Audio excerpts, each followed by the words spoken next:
Hello, everyone. We are back for Teaching to Empower. This time we are going to go over two chapters, so it may be a little bit longer, chapters 4 and 5.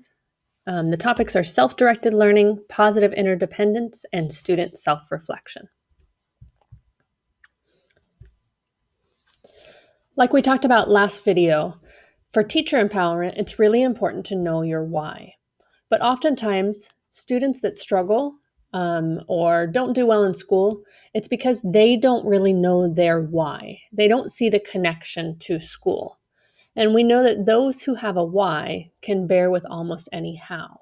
So, as we move towards this idea of self directed learning and self reflection, it really starts with students understanding what is their why, what is the purpose. And it's not just because next year you're going to need to know it, or it's going to prepare you for the real world. What's their why right now? What do they gain in order to be self-directed? So some key topics we might talk about in this video are helping students see learning as a positive experience, fostering and establishing zones for deep learning, building students' confidence in themselves, and modeling unconditional acceptance as we move towards a mistake-making culture and a growth-making culture as students reflect on their goals. And finally, just a little bit building interdependence in a community of trust, creating that culture and that environment for trust and mistakes. Before we begin, think about how you or some of your students might respond to new learning. What makes some students embrace a challenge while others may flee from it? What makes some students come to class enthusiastic to learn while others would rather be anywhere else? We know in all of our work with Carol Dweck's growth mindset or Joe Bowler's mindset math that when students have a growth mindset, they tackle challenges differently than those who perceive themselves as fixed or with fixed abilities. So let's think of an example that might not be related to school. Let's say, for example, that I'm half Iranian, so baklava is a common Persian dessert. Say the first time that I make baklava, I'm excited to share with my friends. I'm going to try out this new recipe. I attempt the phyllo dough and bake it, but after coming out of the oven, it crumbles and gets broken. Well, I still have that why. I want to be able to share this dessert and my culture with my friends. So I give it another attempt. But on the second attempt, I add more butter, but still it's too dry. Do I just scrap it? Do I give up? So I look at another recipe, see if there's anything else I can add. And the third attempt, it still comes out crumbly. This is not presentable to give to anybody. What makes me continue trying rather than fleeing, flight, giving up, never making baklava ever again? That motivation to break through and get to the other side to the point where I do get a breakthrough and do get the desired result and do get the validation and compliments from my friends, feel like I've shared a gift or a service of cooking. That first, second, third attempt is really what we're going to call the grown zone, which is also the growth zone. This comes from the diamond model of participation. It actually comes from group work, but I think it is similar to any kind of problem solution. We start off with the problem. Our mood's probably pretty high if we're excited about it. We start by brainstorming, divergent thinking. We have all of these options, and then we have so many options, we probably get to a stuck point. If you've ever written something, written a long paper, done a big project, for me, this happens when I go on a long run. I get to this point where it's easier to turn back than it is to push through.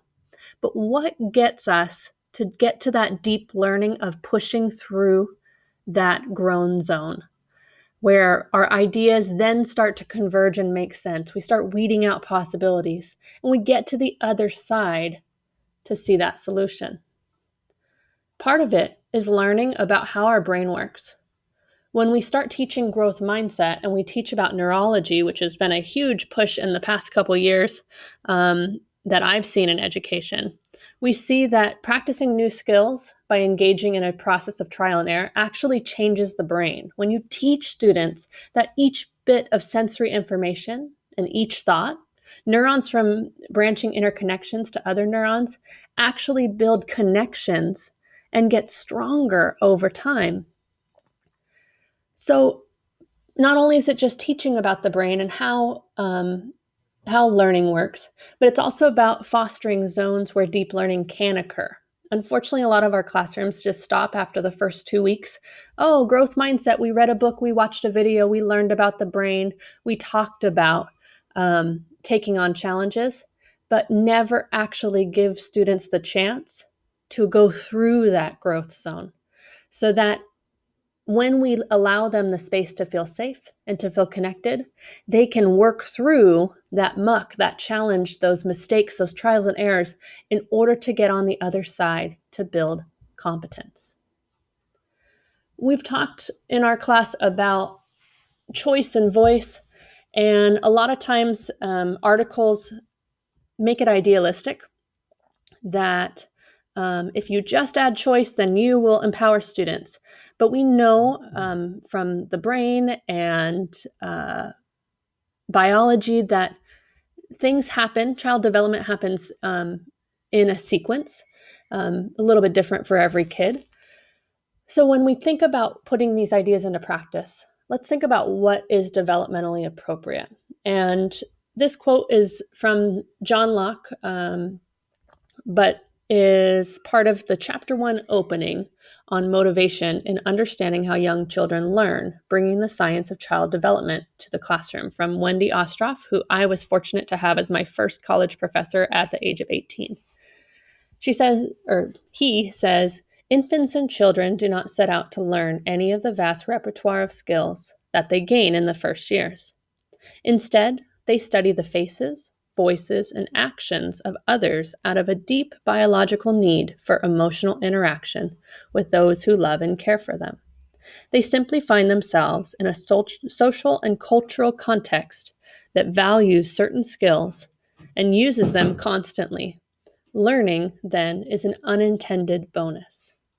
I think about today's times where students are not having access to at a virtual school, didn't have the access to the classroom, to seeing people at the playground, to studying the faces and the emotions of people, and how that may affect their development, and what we can do to still foster that opportunity for deep learning. Take a chance later to look at this closely, but early in my career, I was exposed to a book called Yardsticks, Children in the Classrooms, ages 4 to 14. This visual specifically comes from Responsive Classroom, and it looks at the different stages or traits students might go through, common developments by age. And so looking at what 4 and 5-year-olds do, where they might test adult authority but really appreciate boundaries, or maybe they need frequent adult check-ins, and how that's different by the age when they're 9 and in 3rd or 4th grade, where they might need encouragement because they're starting to get a little bit more self-aware and critical of themselves.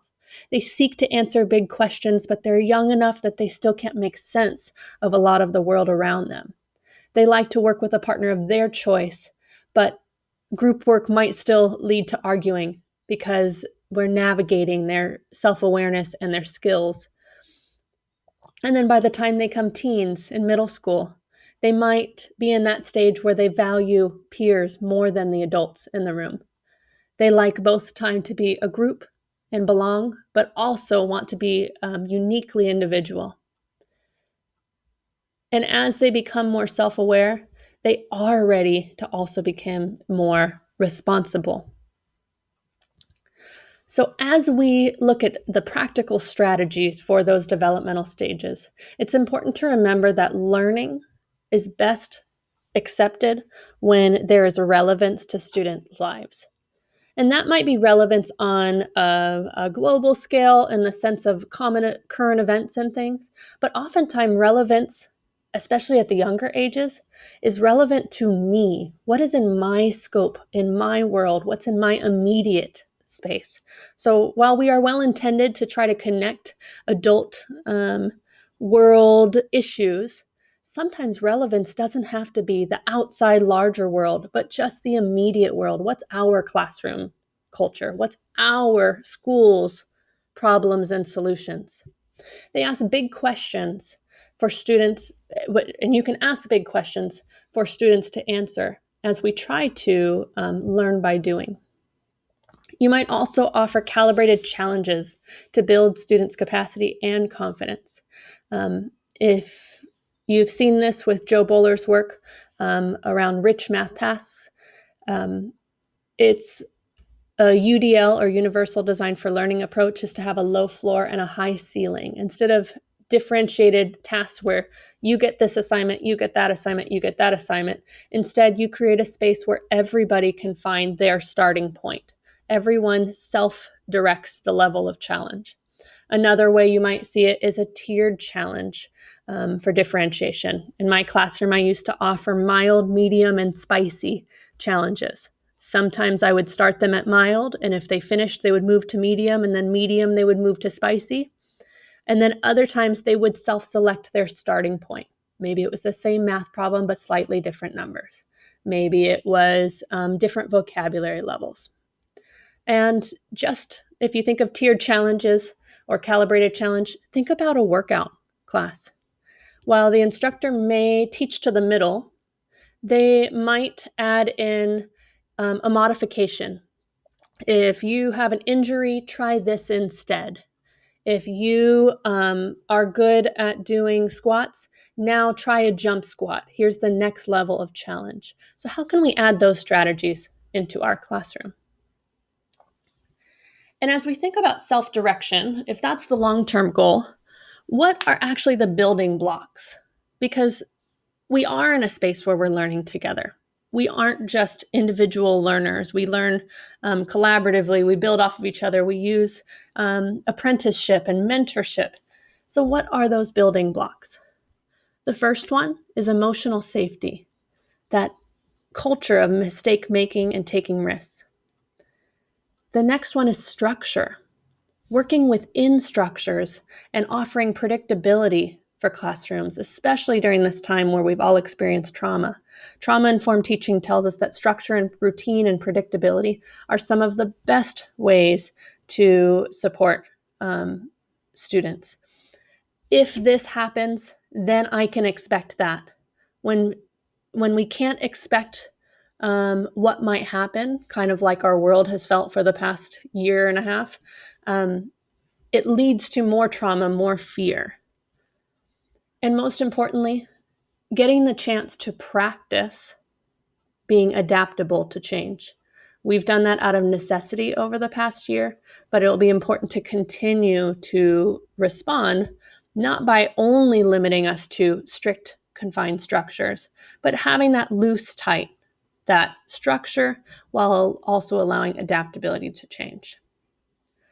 As we wrap up here, as if self-direction is our goal, the most important starting point is also student self-reflection. First, it starts by creating a mistake-safe culture and thinking about how to infuse reflection into regular classroom practice, where it's not something you do at the end of the week or at the end of the day, but it's just part of the living fabric of teaching and learning in your classroom. Think of, for example, a dance studio. You ever notice how a dance studio always has mirrors? How different would dancers' experience be if they didn't have the mirror? The mirror there is a way to self-reflect, to provide personal feedback, to be able to self-correct. And sometimes we think of feedback and grades as a punitive thing, but feedback is very important to learning. It's important to know that when we apply a skill, I've done a lot of coaching or playing of sports, and when you scrimmage, There's a reason why in a scrimmage, not a game, in a scrimmage, the coach will blow the whistle, pause, time out, let's reflect, let's revise, let's retry again. And that's on a team or collaborative level. On an individual level, we might confer one-on-one. What are the skills you need to improve with your personal growth? We do this a lot with reading and writing. I would hope that we do it more with math. But as we think about conferring with students, we allow them to see reflection as an embedded practice. In some classrooms, that might be a glow and a grow. Similarly, it might be pluses and deltas, things that I did well, things that I have opportunity to work on or change. And when this culture of reflection and goal setting becomes just embedded, it doesn't seem so punitive. Each day is an opportunity to reflect, to self-assess, to make corrections, and to redirect towards goals. One of my favorite things I used to do on the end of assessments is I put a simple little circle and a thought bubble in the corner. This was on a third grade measurement math test. And when the students finished their test, before they could turn it in, they had to write down a quick reflection with a line of text and a face to share how they felt they did. For me, it was a moment to capture that moment right when they finished. It was a little bit of metacognition, thinking about your thinking. And it was also a test to see how self-aware they were. When a student says they did awesome, but they got most of the problems wrong, there's a disconnect in understanding where they are. If a student says, I think I did well, I hope, but I'm waiting for your validation, teacher, to tell me, they don't have strong self-awareness or reflection on which ones they think they got right and which ones they think they need to practice. And so our goal is to get students self-aware down to the specific level. This student, third grader, said, I need to work on grams. Now he has a clear target of what to work on when we get back. And the score or seeing the feedback of how he did is actually just a validation, hopefully, of something he already knew. All of these practices lead to a culture of conferring and goal setting.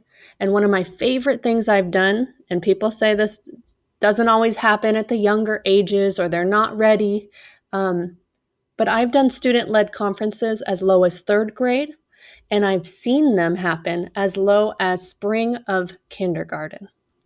When you invite students into their conference, not just a parent-teacher conference, but a student-led conference, you get to hear, as adults, directly from the source.